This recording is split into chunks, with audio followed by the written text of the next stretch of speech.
वन्दितु सर्वसिद्धे धुविममलमणोवमं गदिं पते वोच्छामि समयपाहुड मिणमो सुध केवली भणिदम।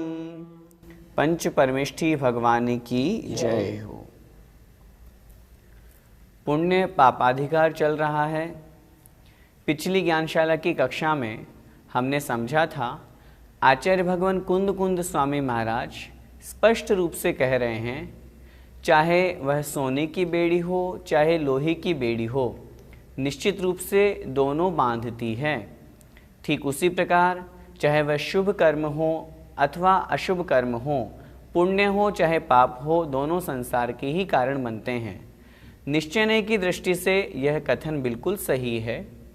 व्यवहार में दोनों में भेद हैं, इस बात को हमने कल भी समझा था और हम आज भी उसी बात को आगे बढ़ाते हुए आचार्य भगवान एक सुंदर से दृष्टांत के माध्यम से, उदाहरण के माध्यम से समझा रहे हैं कि जिस प्रकार कुशील अर्थात खोटे व्यक्ति को जान करके संसार में कोई भी व्यक्ति उससे दोस्ती नहीं करना चाहता, उसी प्रकार कर्म के स्वभाव को जान करके ज्ञानी जीव उससे दूर हो जाता है। हम फिर से इस बात को अच्छी तरह से समझें कि यहाँ पर जो पुण्य और पाप दोनों को हेय बताया गया है, दोनों को समान बताया गया है, वो आत्मज्ञानी शुद्धोपयोगी मुनि महाराज की अपेक्षा से है। हम और आप जो गृहस्थ हैं उनकी अपेक्षा से यह कथन इस प्रकार समझना चाहिए कि पुण्य हमारे लिए क्रिया में तो उपादेय है लेकिन श्रद्धा में हेय है। हमें विश्वास तो करना है, हमें पुण्य को छोड़ना है, लेकिन अब जब हम क्रिया की बात करते हैं, दान पूजा आदि जो कहे गए हैं पुण्य की क्रियाएं, ये हमारे लिए है नहीं हैं। हम गृहस्थों के लिए तो ये उपादेय ही हैं। जब हम उस शुद्धोपयोग में लीन हो जाएंगे, मुनि अवस्था को प्राप्त हो जाएंगे, तब हमें इन क्रियाओं को भी छोड़ने की आवश्यकता है। उस अपेक्षा से यहाँ पर पुण्य को हे जानना है। आइए समझते हैं गाथा क्रमांक 155। जय नाम को विपुरिसो, जय नाम को विपुरिसो, कुच्छ्य शीलम जनम वियाणित्ता, कुच्छ्य शीलम जनम वियाणित्ता, वज्रेदितेन समयम्, वज्रेदितेन समयम्, संसर्गं रायकरणं च, संसर्गं रायकरणं च। बोलिए जय नाम को विपुरिसो, कुच्छ्य शीलम जनम वियाणित्ता, वज्रेदितेन समयं संसर्गं रायकरणं च। जय नाम को विपुरिसो, कुच्छ्य शीलम जनम वियाणित्ता, वज्रेदितेन समयं संसर्गं रायकरणं च। गाथा का अर्थ देखें। जह नाम को विपुरिसो, जह जिस प्रकार, जैसे, नाम अर्थात नाम वाला, कोवि अर्थात कोई, जिस प्रकार कोई नाम वाला, पुरिसो अर्थात पुरुष, जिस प्रकार कोई नाम वाला पुरुष अर्थात कोई भी व्यक्ति, कुच्छ्य शीलम, कुच्छ्य अर्थात कुत्सित, कुत्सित का अर्थ होता है मतलब बुरा, गलत, शीलम अर्थात स्वभाव वाले, जन्म अर्थात व्यक्ति को, पुरुष को, वियाणिता जान करके, किसी कुत्सित स्वभाव वाले अथवा निंदनीय बुरे स्वभाव वाले व्यक्ति को जान करके वज्रेदि छोड़ देता है, तेन समयम उसका साथ, किसका साथ? उस कुत्सित पुरुष का साथ। जो वो गलत व्यक्ति है, जो बुरा व्यक्ति है, उसको ऐसा जान करके कि अरे ये तो बहुत गलत है, ये तो दुर्जन व्यक्ति है, ये तो पाप करता है, ये तो दुराचार करता है, इसकी तो क्रियाएं ही गलत है, इसका स्वभाव अच्छा नहीं है, ऐसा जान करके उसका साथ छोड़ देता है। नीचे कह रहे हैं और क्या? संसर्गम राय करणम च। संसर्गम अर्थात संसर्ग, उसके साथ रहना, उठना बैठना, बातचीत करना, इस प्रकार का जो संसर्ग है वह भी वज्जेदि अर्थात छोड़ देता है। राय करणम च अर्थात और, राय करणम अर्थात राग करना भी छोड़ देता है। क्या मतलब? यहाँ पर आचार्य भगवान उदाहरण के माध्यम से समझा रहे हैं।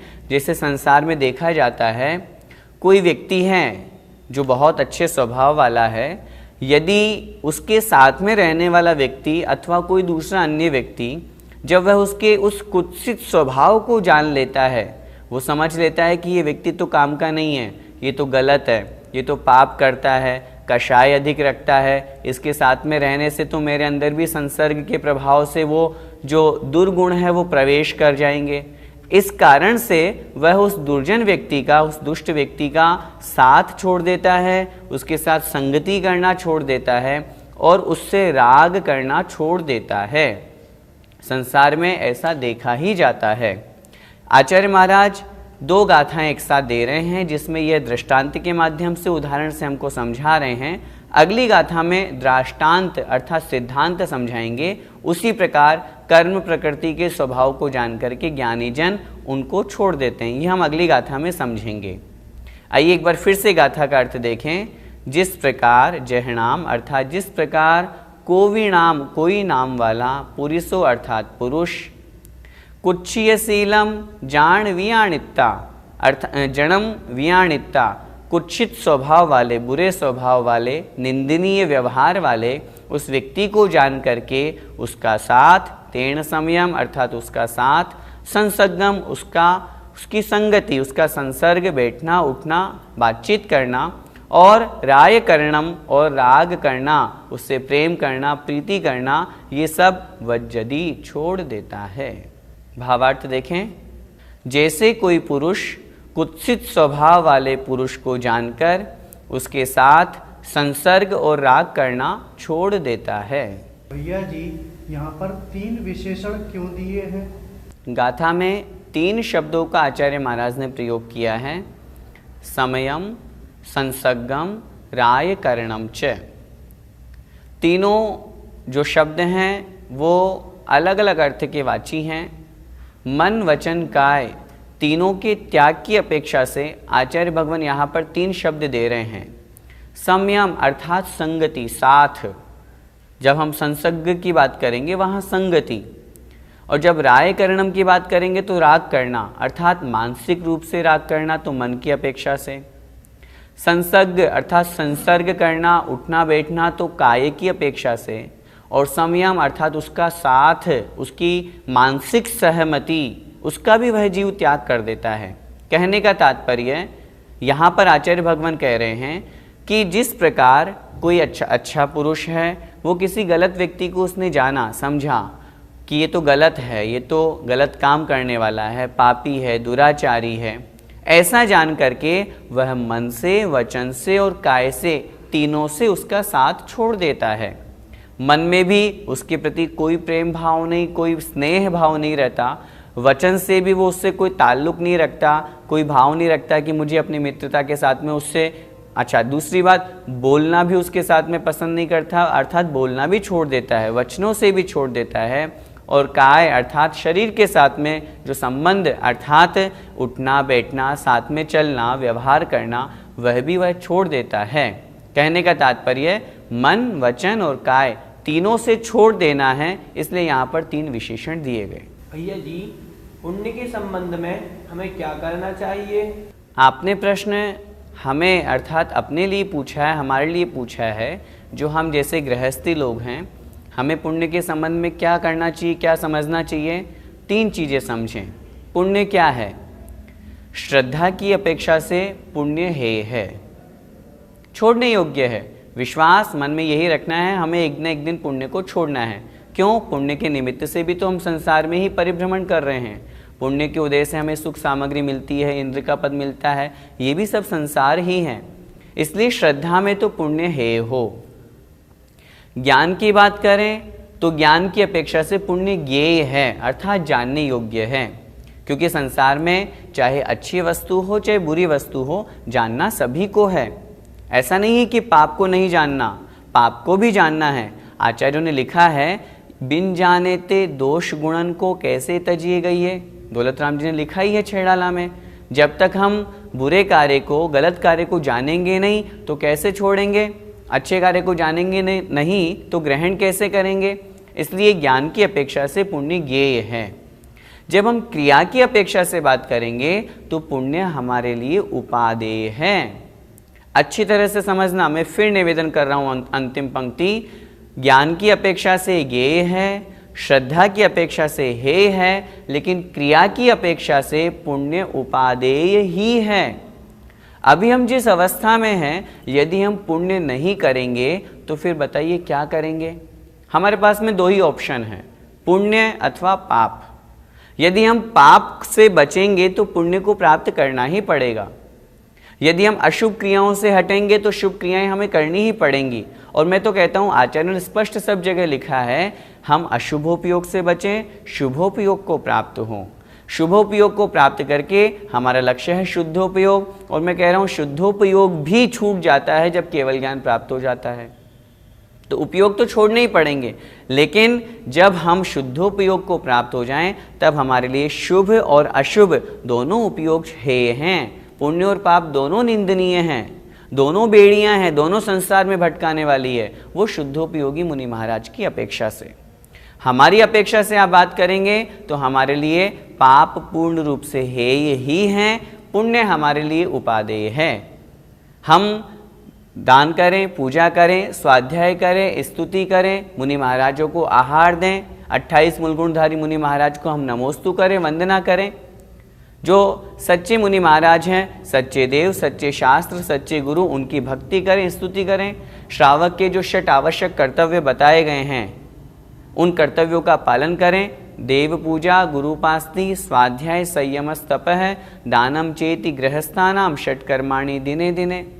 ये 6 आवश्यक हमारे बताए गए हैं, हम इनका पालन करें। जीवों के ऊपर दया करें, परोपकार करें। जितने भी शुभ क्रियाएं हैं उन सब क्रियाओं को करें जिससे हमारा पुण्य का बंध हो। एक बात हमें यह भी समझनी है, यदि पुण्य को आचार्यों ने हेय ही कहा है या हेय ही कहते तो फिर हम गृहस्थों के लिए क्या होता। इसीलिए हम गृहस्थों के लिए तो पुण्य उपादेय ही है। ये सारा का सारा उपदेश जो आचार्यों ने हम श्रावकों के लिए दिया है, ये पुण्य को बढ़ाने के लिए ही तो दिया है। और सबसे महत्वपूर्ण बात, यदि पुण्य नहीं होगा तो हमें जो आज धर्म के निमित्त मिल रहे हैं, धर्म के साधन मिल रहे हैं, ये कैसे मिलते हैं। अच्छा, मैं आपसे पूछना चाहता हूँ, हम जैन कुल में पैदा हुए किस कर्म के कारण से? निश्चित रूप से हमारी शुभ आयु, मनुष्य गति नाम कर्म था। उसके बाद में हमें यहाँ पर उच्च कुल मिला। उच्च कुल किसके निमित्त से मिला? पुण्य प्रकृति है, पुण्य कर्म के निमित्त से मिला। आज हमें अच्छा स्थान मिल रहा है। आचार्य भगवान जैसे महान संत इस पंचम काल में हमें दर्शन करने के लिए, उनको हम आहार देने के लिए, उनके हम प्रवचन सुन रहे हैं, ये सब पुण्य का ही तो प्रताप है। आज हम स्वाध्याय कर रहे हैं। दुनिया में कितने सारे लोग हैं, उनमें से जैनी कितने से हैं। उस जैन कुल में पैदा होने के बाद में भी वास्तविक धर्म को समझने वाले कितने हैं, जो प्रतिदिन पूजन अभिषेक आदि करते हैं। उनमें भी जो करने वाले हैं उसमें स्वाध्यायी कितने हैं, और जो स्वाध्यायी हैं उनमें भी वास्तव में तत्व को समझने वाले कितने हैं। ये बहुत बड़ी बात है। हम और आप पढ़ रहे हैं, पढ़ा रहे हैं समय सार जी जैसा महान ग्रंथ, हमारा पुण्य है तभी हो पा रहा है ये काम, अन्यथा नहीं हो सकता।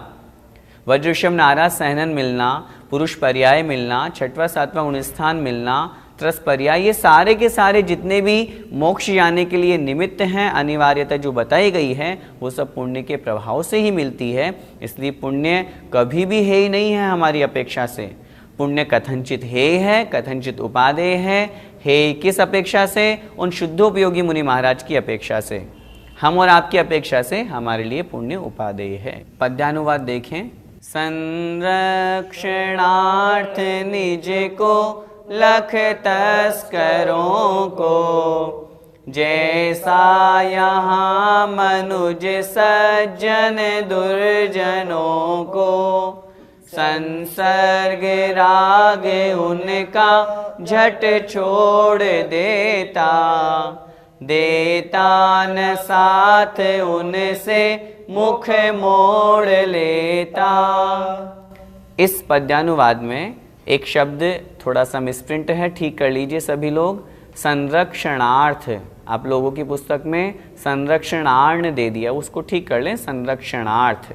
और तस्कर शब्द का अर्थ होता है चोर, जो चोरी करने वाले हैं। जो अभी हमने दृष्टांत पढ़ा, अब आचार्य भगवान उसी का दृष्टांत आगे समझा रहे हैं, सिद्धांत समझा रहे हैं। देखें। एमेव कम पयड़ी, एमेव कम पयड़ी, सील सहावम हि कुच्छिदम नादुम, सील सहावम हि कुच्छिदम नादुम, वज्जन्ति परिहरन्ति वज्जन्ति परिहरन्ति तं संसर्गं सहावरदा। तं संसर्गं सहावरदा। बोलिए।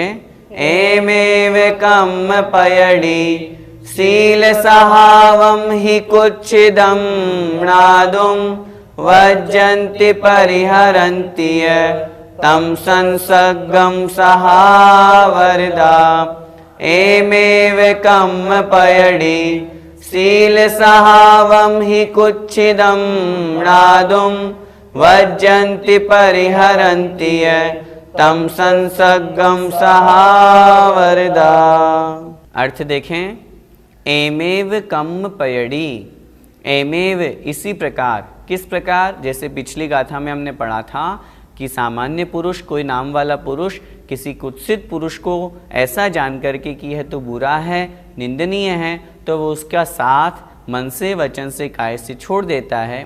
उसी प्रकार कम पयड़ी, कर्म प्रकृति के, कर्मों के, चाहे वो शुभ हो चाहे अशुभ हो, उन कर्म प्रकृति के, सील सहावम ही, सील अर्थात शील, स्वभावम अर्थात स्वभाव को, शील स्वभाव का अर्थात उन कर्म प्रकृतियों का क्या नेचर है, क्या उनका काम है, उसको ही अर्थात निश्चय से, कुच्छिदम नादुम, कुच्छिदम अर्थात कुत्सित, बुरा, निंदनीय, नादुम जान करके, वज्जंती छोड़ देते हैं।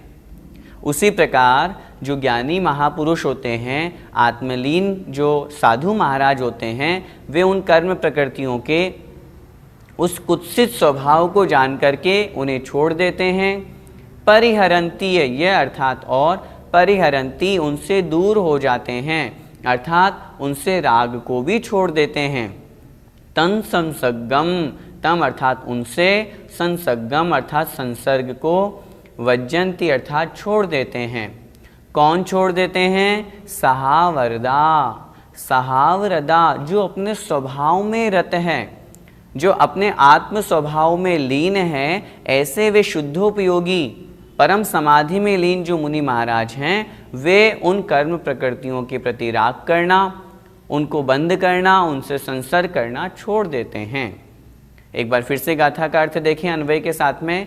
अंतिम जो शब्द दिया हुआ है सहावरदा अर्थात सहावरदा, अपने स्वभाव में रत, अपने आत्म में जो लीन है, ऐसे शुद्धोपयोगी मुनि महाराज एमेव इस प्रकार कम पयड़ी कर्म प्रकृतियों के, कर्मों के, कुच्छिदम सील सहावम नादुम उस कुत्सित स्वभाव को जान करके कि इन कर्म प्रकृतियों का स्वभाव क्या है, ये तो संसार में भटकाने वाली है, ये तो चारों गतियों में भ्रमण कराने वाली है, ये तो आत्मा को संसार में ही परिभ्रमण कराती रहेंगी, इनका तो काम ही यही है। इस प्रकार उन कर्मों के स्वभाव को जान करके उन कर्मों के प्रति मन वचन काय से उनसे संसर्ग, उनके प्रति राग करना छोड़ देते हैं। भावार्थ देखें।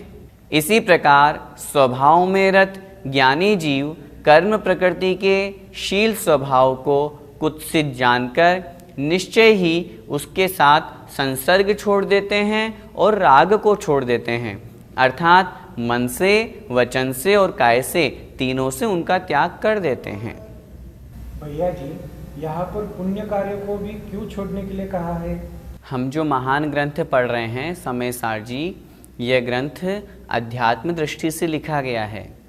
निश्चय नहीं की विवक्षा को मुख्य रूप से दर्शाया गया है। इसलिए जैसा कि हमने पहले भी आपको बताया था, निश्चय नहीं की अपेक्षा से पुण्य और पाप दोनों हे है। इसलिए आचार्य महाराज यहाँ पर पुण्य को भी हे बता रहे हैं। पुण्य किन के लिए है? जो शुद्धोपयोग में लीन मुनि महाराज हैं उनके लिए है। आचार्य भगवान स्वयं आगे कहेंगे, जो मुनि महाराज सामायिक प्रतिक्रमण स्वाध्याय आदि करते हैं, ये उनके लिए अमृत कुंभ भी है और विष कुंभ भी है। अपेक्षाकृत जब हम बात करेंगे, जब वे मुनि महाराज आत्मस्वरूप में लीन हैं, तब उस समय उन्हें ये विकल्प नहीं होगा कि मेरे 2:30 बज गए, स्वाध्याय का समय हो गया, चलो 12:30 बज गए, मेरे सामायिक का समय हो गया, अब प्रतिक्रमण का समय हो गया। उस समय उन मुनि महाराज के लिए वे सामायिक प्रतिक्रमण आदि विष कुंभ कहे हैं आचार्यों ने। लेकिन जब वो शुभोपयोग में स्थित हैं, तब यही क्रियाएं उनके लिए अमृत कुंभ है, क्योंकि पुण्य का बंध कराने वाली है। पुण्य को भी हमें समझना है। यदि कोई सांसारिक वांछा को लेकर के मुझे ये उपलब्धि हो जाए, मैं पूजा क्यों कर रहा हूँ, ताकि मुझे शांति मिले, मेरे घर में रुपया पैसा नहीं है, मुझे रुपए पैसे की प्राप्ति हो जाए, सांसारिक सुखों की अभिलाषा को लेकर के यदि कोई धर्म की क्रियाएं करता है तो वह मिथ्या दृष्टि कहलाता है। और जब सम्यक दृष्टि जीव पुण्य की क्रिया करता है, तो आचार्यों ने लिखा वह उसका पुण्य परंपरा से मोक्ष का कारण कहा है। इसलिए पुण्य को हे निश्चय की दृष्टि में उन शुद्धोपयोगी मुनि महाराज के लिए समझना चाहिए। हम श्रावकों के लिए पुण्य हे नहीं है। भैया जी, अन्य आचार्य ने इस पुण्य के संबंध में क्या कहा है?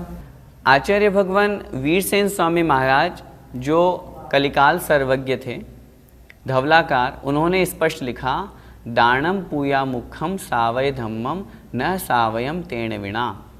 श्रावक के लिए दान और पूजा ये 2 मुख्य कर्तव्य है। आचार्यों ने तो इतना तक लिख दिया, यदि कोई दान और पूजा नहीं करता है तो वह श्रावक ही नहीं है। अब हम आपसे पूछना चाहते हैं, यदि श्रावक के लिए भी आप पुण्य को हे बता देंगे, दान पूजा को हे बता देंगे, तो फिर हम और आप करेंगे क्या? हमारे पास करने के लिए क्या है? हम बातें कर लें कि हम बैठ गए सीधा लगा करके पद्मासन और आत्मा की चर्चा कर रहे हैं, आत्मा में लीन हो रहे हैं, तो इन बातों में कुछ नहीं रखा। वास्तविकता को हम समझें, हम जिस अवस्था में हैं उस अवस्था के लिए हमारे कर्तव्य क्या है, हमें करने योग्य क्या है। हम अभी चतुर्थ गुण स्थानवर्ती हैं, श्रावक अवस्था में हैं, संसार में हैं, गृहस्थ में हैं, हम षटावश्यकों का पालन करें।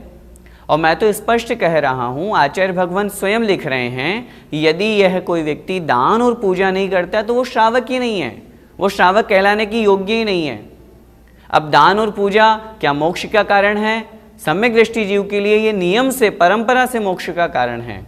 लेकिन अगर हम इसकी बात करें, बंध तो होगा, बंध तो जीव के प्रति समय हो रहा है। शुभ क्रियाएं होगी, शुभ योग होगा, शुभ मन वचन काय होगा, पुण्य का बंध होगा। आचार्य भगवान उमा स्वामी महाराज ने लिखा, शुभ है पुण्यस्य शुभ है पापस्य। अशुभ मन वचन काय होने से पाप का आश्रव होता है, शुभ मन वचन काय होने से पुण्य का आश्रव होता है। इसलिए अच्छी तरह से हम इस चीज को समझें। आचार्य भगवान पूज्यपाद स्वामी महाराज ने लिखा, वरम व्रति पदम देवम नाव्रतिर्वत नारकम छाया तपस्थयोर भेद प्रतिपालयतोर महान।